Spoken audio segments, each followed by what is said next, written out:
But yeah.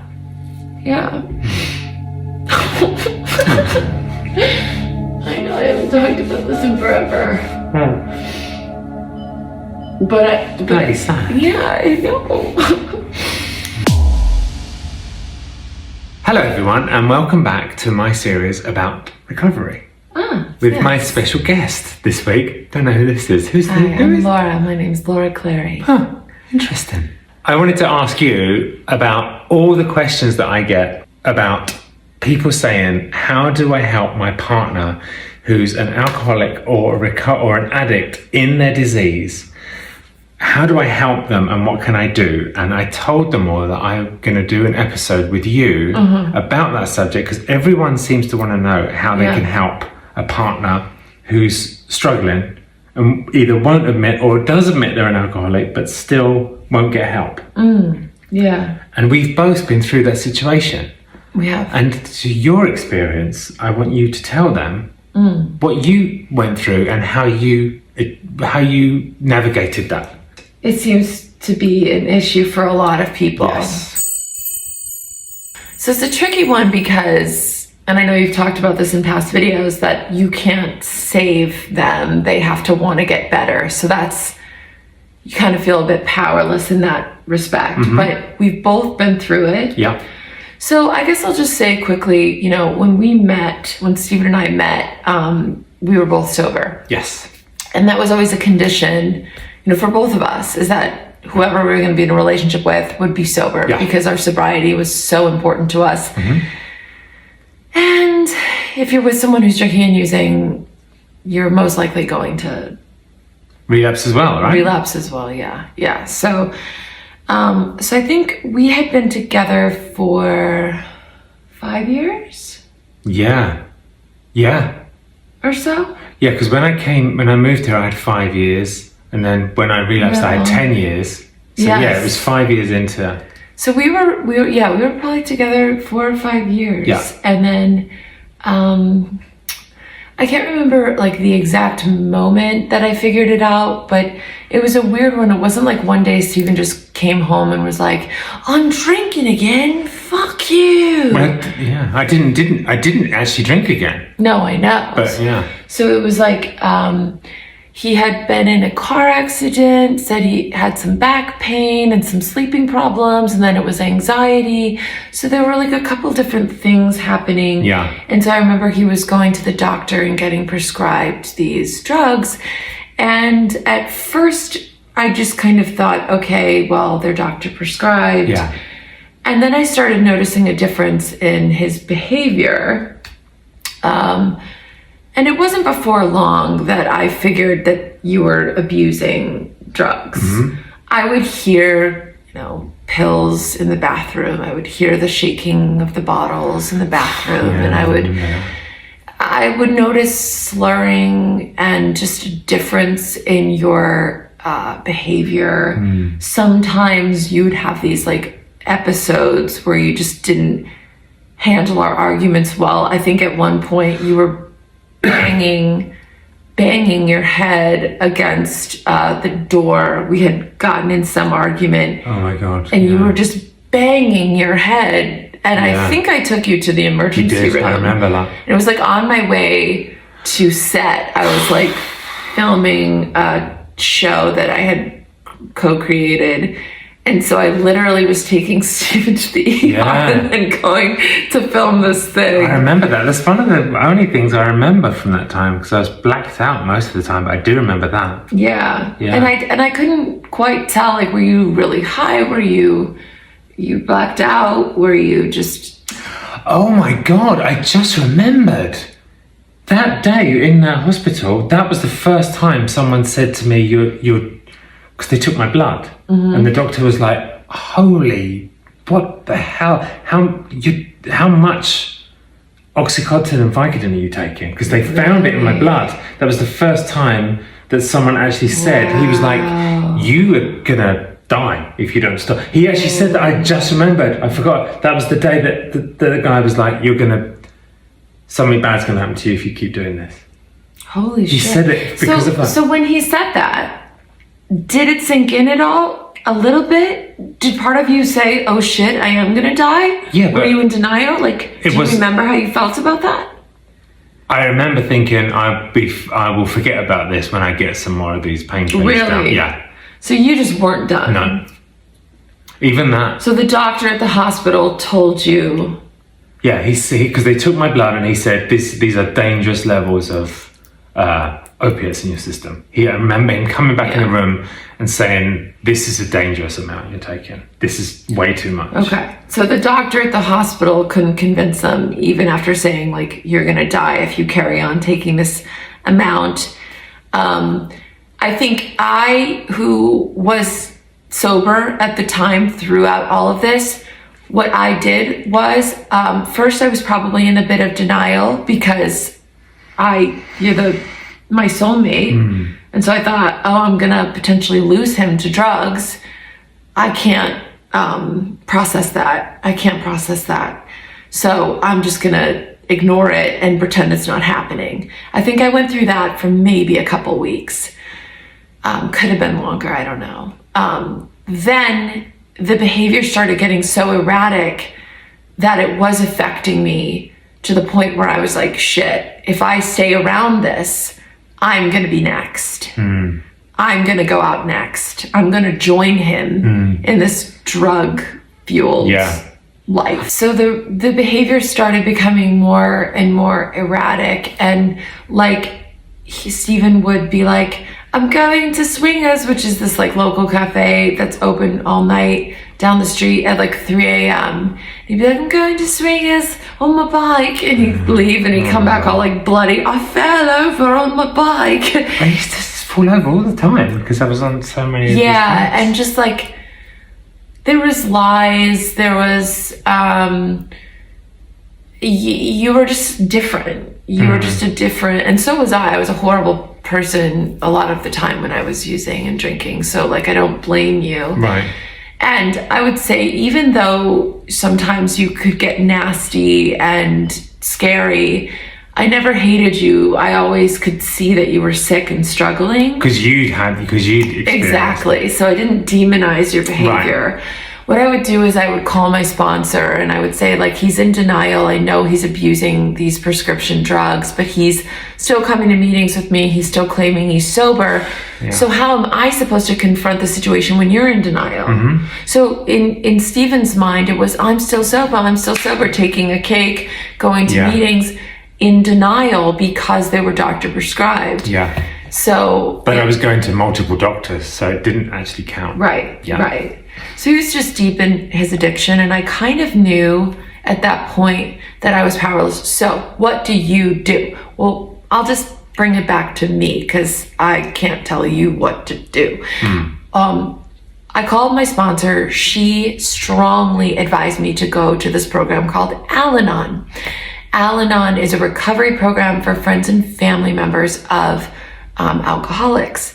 If you have a friend, family member, spouse, sibling, whatever it is, who's an alcoholic or drug addict, this program is super, super effective. They give you tons of tools on how to deal with living with an addict.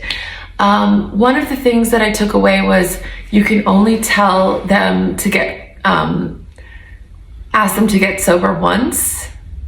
Saying it every day doesn't do anything. You say it once and then you move on. Another thing was keep the focus on yourself. The more you dig deep into yourself and get better yourself rather than trying to cover and take care of the addict, the more clarity you have. And then oftentimes the addict sees you thriving and wants what you have. So it's really interesting to go, instead of your whole life being revolved around the addict, keep the focus on yourself and getting yourself better in things that you can control. So I found that the second I stopped cleaning up after Stephen, there was one time we were in London and he was off his face, and he was like doing some big movie and had a meeting with the directors, and he was fucking falling asleep during this meeting with these directors in this like fancy hotel. And I was like fucking waking him up and then charming the directors to try and like keep the job happening. And it was like, you know, you're how do I say it? Just like cleaning up after your enabling. I was enabling. Okay, and then it got to the point where the behavior was too erratic, too scary. And even though I never stopped loving Stephen, I knew if I stayed with him, then I was going to relapse as well, and it would be the death of me too, and I didn't want to die. So I had to make the decision to leave. And this was, you know, we were married maybe 4 years at the time. And I never stopped loving you, so it was a really, really hard thing. Yeah. So I called my sponsor and I said, you know, I think I'm ready to leave. But I'm scared to tell him because you were so unstable at the time. You were doing things like threatening suicide, things like that. So I knew it wasn't safe to tell him. So I had to have an exit plan. So I started looking for apartments, things like that, secretly. Stephen had no idea. And I had found a place. I'd found a little guest house that I could barely afford. And it was like, fully furnished, so I didn't have to buy all new furniture. And I was just kind of making plans on getting out of this once stable, now completely unstable and drug-filled relationship. So it was crazy. I found the apartment. I was like ready to go. And I'm not kidding you. This was all secret. Stephen had no idea. Did you have an idea? No. You had no idea? I had no idea. Okay. So Stephen comes home. I'm not kidding. Like probably a couple days after I had sorted out my new living situation. And he comes home and he goes, I can't do this anymore. I can't do this anymore. Oh, yeah. He goes, I remember you just came home and you had this moment of clarity. I did. Where you were spinning around and you were just like, I can't do this. Yeah. This is going to kill me. I can't do this. Laura, I can't do this. I have to stop. I have to stop. Something literally spoke to me, and I can't describe it in any other way than that. Yeah. And basically said, stop. That's what it was. That's what happened. This sounds weird, but that's what happened. Yeah. So the crazy thing was when I was enabling Stephen, his addiction was full force. Yeah, When I didn't I have any s- consequences. Yeah. When I started getting into Al-Anon, keeping the focus on myself, things I could control, calling my sponsor, calling someone and saying, what do I do about this? Write it out, forgive him, lovingly detach. There were all these tools that were given to me to keep the focus on me rather than trying to take care of him. When I started doing that, and then even to the point of finding a new place to live and, doing the things that I had to do, even though they were extremely hard. What do you know? He comes home and says, I can't do this anymore. It wasn't because I said, you can't do this anymore. You have to get clean. You need to do this or I'm leaving. It wasn't that. You didn't even say that. It wasn't that. I secretly and was keeping the focus on me, figuring it out. And he came home voluntarily and said, I can't do this anymore. He broke down and he threw all of his pills down the toilet, which now we know you're not supposed to do. Poor fish. They were having a good old party, those fish. But he poured all the pills down the toilet and said, I'm done. Yeah. Well, about a couple hours after that, I still hadn't told him that I was planning on leaving, separating. I never wanted to get a divorce. I still had hope that he would get clean in the end. So I didn't give up, but I knew I needed to distance myself. I knew I needed to separate and have my own space and let him hit his bottom and go through what he needs to and pray to God that if we're meant to be, we'll be. And if we're not, we won't. And I had to say that over and over. If we're meant to be, we'll be. It's this or something better. And I'm pretty sure it's this. But It's sad, yeah. Yeah. I know I haven't talked about this in forever. But Bloody sad. Yeah, I know. But it's not though. It's actually a very happy. Well, it worked out, didn't it? Yeah. So I had to keep, saying, if we're meant to be, we'll be. If we're meant to be, we'll be. I never gave up, but I knew I needed to separate. Yeah. And let you hit your bottom to not only help you, but to help me too. Yeah. So he throws the pills down the toilet. Well, if you're taking the amount that Stephen was taking, and you stop cold turkey, you don't medically detox, you could die. Well, we didn't really know this either. So all of a sudden, a couple hours after he had thrown the pills out, maybe it was like midnight or something, and he was laying in bed and he kept saying, I can see dark clouds coming over me. I can see dark clouds coming over me. They're coming to get me. They're coming to get me. I remember that. Oh. Yeah. And so I called someone in the program and I said, hey, here's our situation. Stephen was abusing, what was it?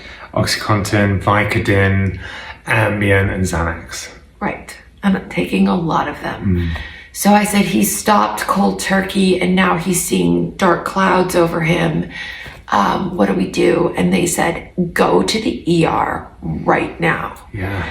And I said, okay. So we hopped in the car, drove to the ER, got in there. The doctor was like the biggest dick, clearly did not understand addiction.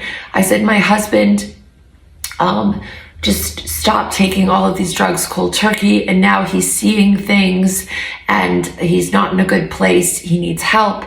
And he was like, why wouldn't you just take the prescribed amount? What's wrong with you?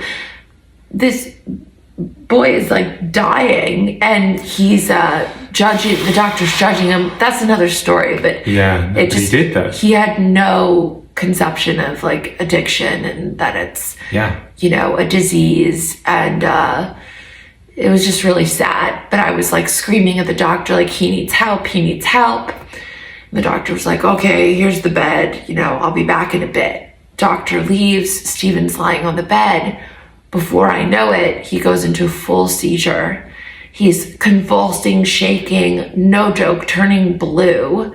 Then he gets stiff. So I literally am seeing blue and stiff after like a massive seizure.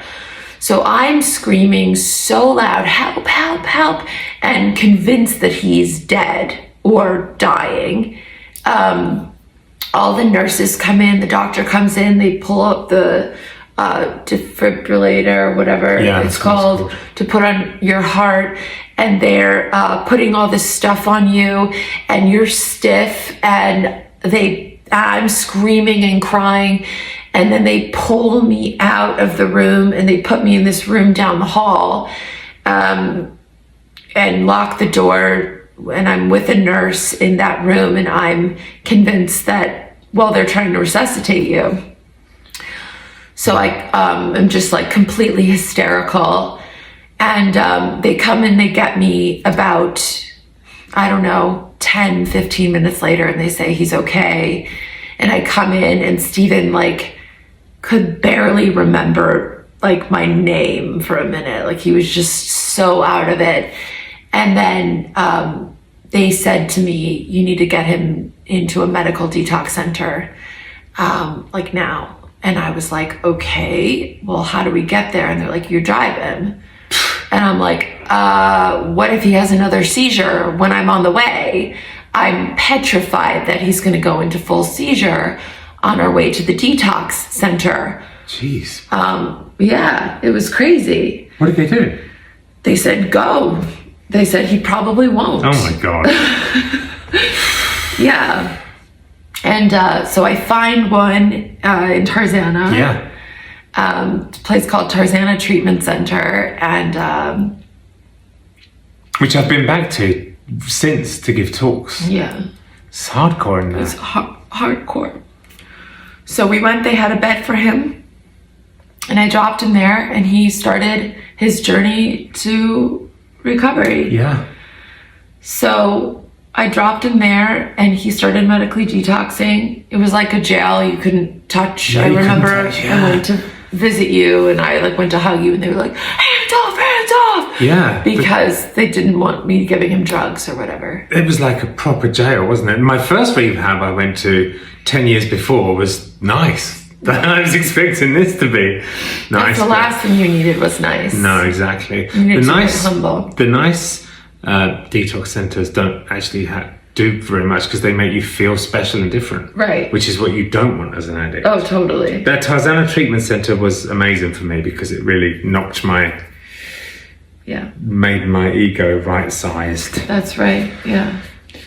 Yeah. So then he finished the detox and I picked him up and I still hadn't told him my plan of leaving. And you guys might think I sound incredibly heartless, but even though Stephen was on his road to recovery, I still didn't know if it would stick.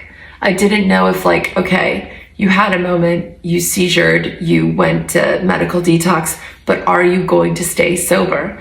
I know that in order to stay sober, you have to really put it above everything else. You have to put it above work, above your relationships, above your kids, above your pets, above your parents.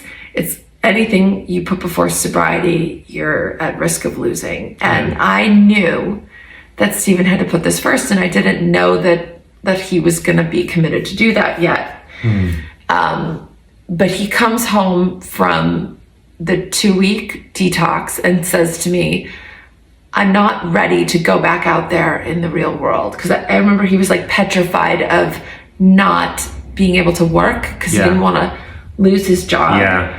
And that's a big concern for people all over. They don't want to lose their job, but unfortunately, that was a big concern for my cousin Amanda, who died. She didn't want to lose her job. She didn't want to lose her son. Well, she lost both because she didn't put her sobriety first, and it's devastating.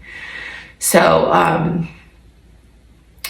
he comes home and he says to me, I'm not ready to go back to work. I'm not ready to be in the real world. I want to do a 30-day all men's rehab. So that was wow, that was this glimmer of hope. I didn't say, you have to go to rehab, you have to get better. Once again, I had surrendered to this is Stephen's life, Stephen's journey. Stephen has his own higher power. He makes his own thoughts and decisions. I cannot force him to be willing. I can't force him to be ready. All I can do is keep the focus on myself and try and get better myself and heal myself. And he'll see that and maybe want what I have. So he came back. It worked. Yeah. So he came back and said, I want to go to rehab. I want to work the 12 steps. I want to get better. I want to get sober. And that's what he did. He found a rehab in Pasadena. Yeah. And the Gooden Center. Yeah. Shout out to the Gooden Center. Yeah. Two good places. And I dropped you there. Yeah. And I still hadn't told him my plan. No. I had no idea. I wasn't expecting that. I think it was... I wanted you to be a little more stable before I told you that I needed to take time. Yeah. And I needed Stephen to prove to me that he was actually going to stay sober. Yeah. And actually going to live this life. Yeah. Very important. So, and again, through this all, never stopped loving him. Never.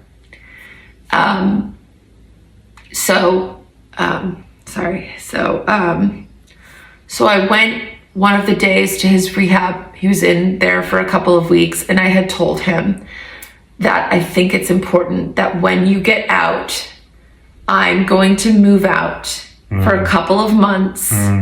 I got a 3-month lease at this guest house, and I'm just want some time by myself to get better while you get better yourself.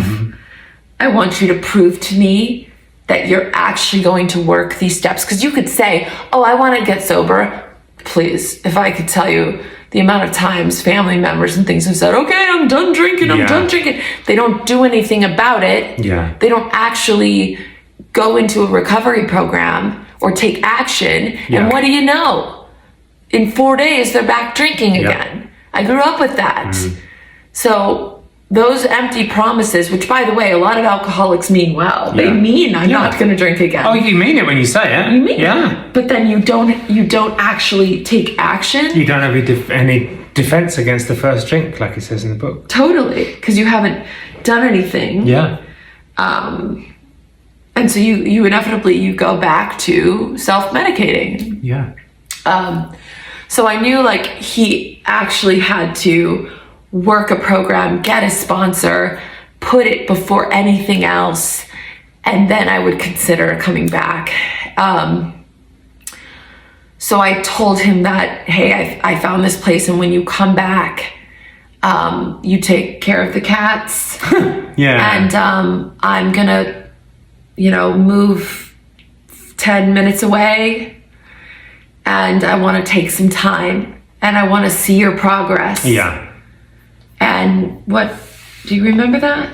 I remember that very well, yeah. And I went and got a sponsor, and for 2 weeks, I didn't do anything for a couple of weeks while I just found a sponsor I went to another meeting and found another sponsor, and I just worked the steps very quickly. Like I just spent, I went through them in a couple of weeks, I think, or maybe a month.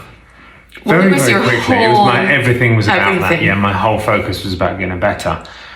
And I even went to make amends to your mum and dad. Went to fly to Chicago in a couple of weeks. Because I went through really quick. I didn't think my sponsor took me through really quickly because he was like, you got to get back on the horse, no bullshit, just go, and we're just going to go through it quick. He didn't say quick, but we're going to go through it, and it just happened very quickly.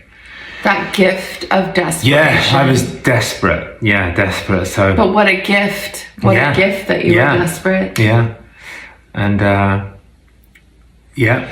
So when he was on step 8, which is the amends step, or step 9 is the amends step. Yeah, so step 8 is making the list of people that you owe an amends to. Step 9 is actually making those amends, because a big principle in Alcoholics Anonymous and in most programs of recovery is keeping your side of the street clean. So, because if you're living with this guilt every day, the chances of you going back out and like self-medicating and using over them are very high. But if you've made your amends and you're keeping your side of the street clean and you're leading a life with love and tolerance and righting where you've wronged, you're just more likely to stay clean because you're not riddled with guilt and shame. That's right. So it makes sense, right? It's pretty logical. So anyway, Stephen flew to Downers Grove, Illinois, where I'm from, 15 miles west of Chicago. He flew there in the rain and made amends to my parents. Tell them this story. What about the rain? Going to the wrong... So he gets a cab from the airport. I remember, I want to have a little walk the cab driver's taking them to the house where I grew up. Yeah, and I remember I'd like to have a little walk while I get out of the cab. I don't just want to be right at the house. I want to have a little walk to gather my thoughts. I remember there's a grocery store called the Jewel Osco right down the road. So I said to the cab driver, take me to the Jewel Osco. And he took me to the Jewel Osco. 7 or 8 miles away in a thunderstorm. There's more than one Jewel Osco. I didn't know that. Stephen thought there was just one Jewel Osco, so he was like, drop me at the Jewel Osco and I'll walk right to Laura's parents' house, because he knew there was a Jewel Osco a couple blocks from my house. Well, there's literally hundreds of Jewel Oscos in the Midwest. I had no idea. So he took me to one on the freeway. It was even on the freeway. It took me 8 hours to walk. And it was a thunderstorm. It was a thunderstorm. I had a bunch of flowers. They all got ruined. Turned up at the house like a drowned rat. Yep, he shows up on my parents' front door, sopping wet with these flowers. My sponsor advised me, which is good, to write a letter and say, if there's difficult amends, a good idea is to actually write a letter and then just read it out. That was really good for that one. Yeah. Yeah. And my mom apparently took it well, and my dad is so awkward with confrontation. Stephen's pouring his heart out in this really vulnerable letter, apologizing for all the hurt he'd caused them and their daughter. And my dad's response was, so have you been working out lately? You know, when you bring the iPad to the gym, it makes it so much more fun. I've got Led Zeppelin on there. I've just wanted to make conversation. It's like such a dad thing to avoid the confrontation and talk about like iPods. Yeah, I want to say one thing as well. That thing about look after the cats. I looked after those cats. 2 weeks, I was really careful. They didn't get out. They were inside. They were fed. The minute she comes over, leaves the door open, the cats escaped. So you let the cats escape. We got them back. That is a whole other story, but yes, that is true.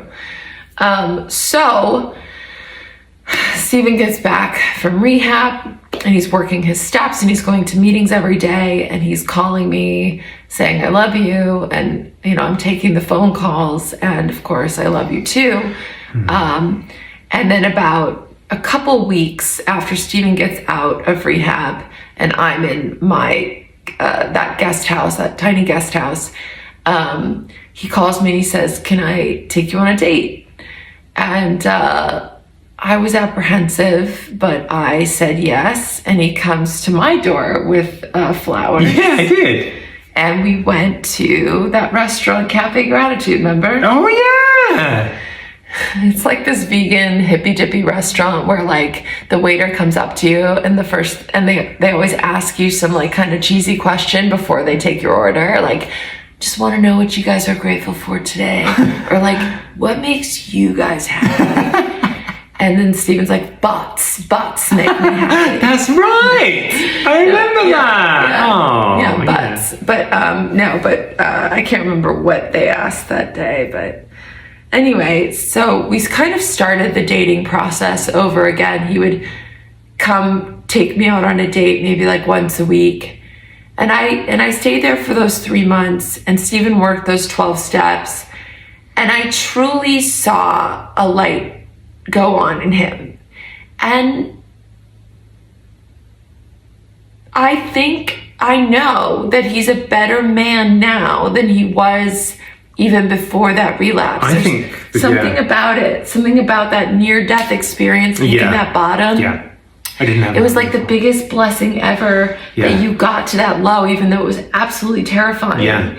But letting you go was the best decision I ever made. Because if you didn't do that, I wouldn't have had that experience. Yes. It would have been kept. Yeah, they say it would have robbed me of my bottom. Yes. So you got to let loved ones sometimes hit bottom. Yes, and that is probably one of the hardest things that you'll ever have to do, because you love them. You'll never stop loving them, and that's what makes it heartbreaking. But the thing that kept me going was saying to myself over and over, trust, live in faith, trust. If you're supposed to be with this person, you will. If you're not, you won't. It's God's will. You know how like in the third step, they talk about surrendering and not running the show. So running the show would have been like, this is my soulmate. He's going to be the person I'm with forever. And that's going to happen. And Stephen's using, and it's okay. We're fine. Running the show, trying to make it work. That would have ended in tears. Yeah. And probably death. Yeah. But when I surrendered and said, okay, show me, universe, what is the next step? Trust that if we're meant to be together, we will. And it's bigger than me. And I'm powerless over it.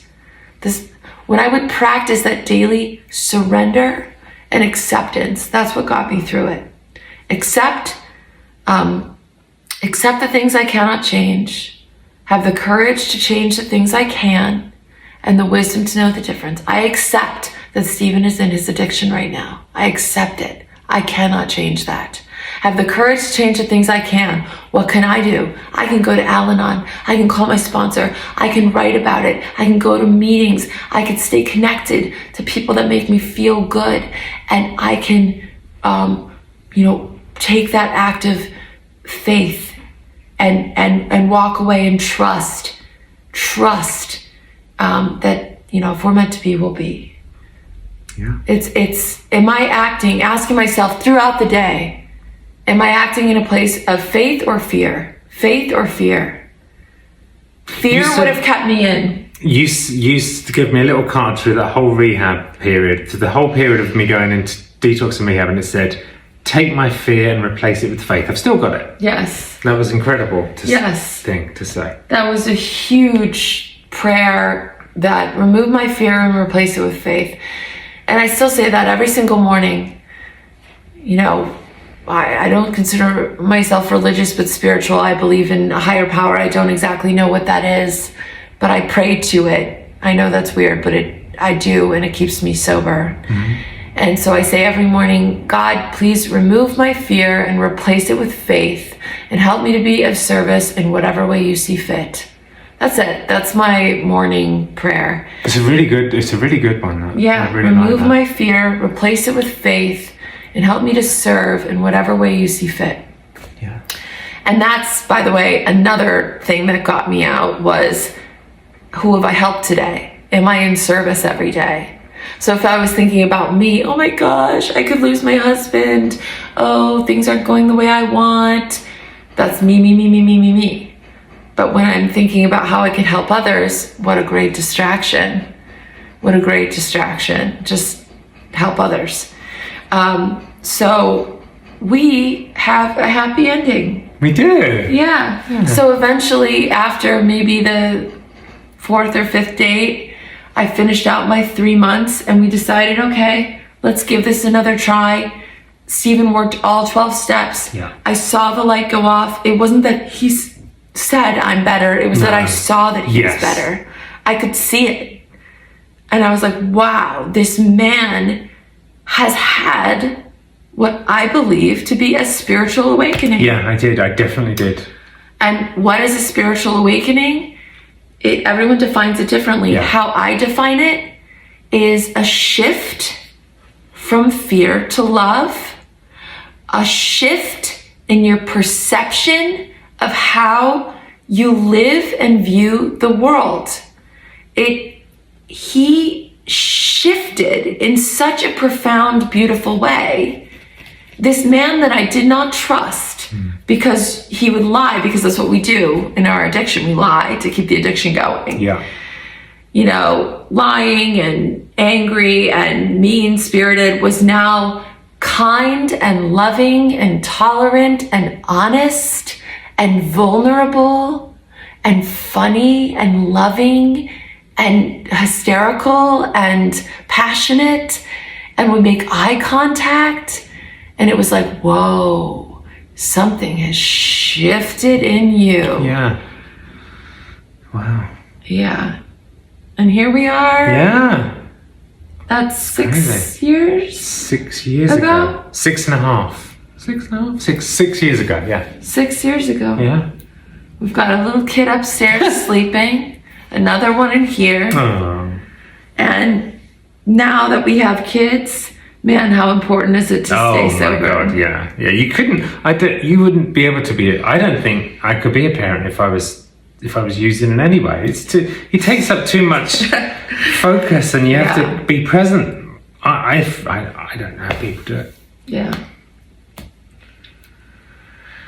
So I guess I hope this answered any questions that you got about how to deal with a loved one who's going through addiction.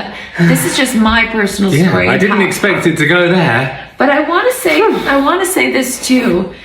If it doesn't work out, if your partner or parent or sibling does not choose sobriety in the end, that's not the end for you.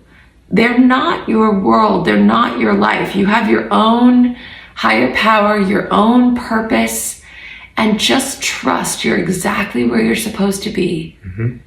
You're exactly where you're supposed to be, and it will be okay regardless of what happens around you.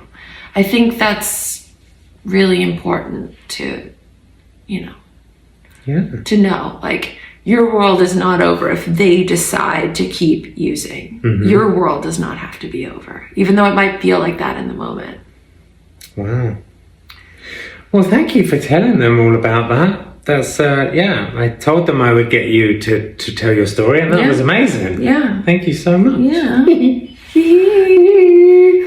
I can't believe he let us do that for an hour without smashing his crib around. I know. Let's go eat some lunch. I'm starving. Woo-hoo. We love you guys so much. Comment below your thoughts, or if you related to anything, or really what you're going through right now. Yeah. I took over your series. No, it's good. You asked me. That was great. That was amazing. Thank you so much. Bye.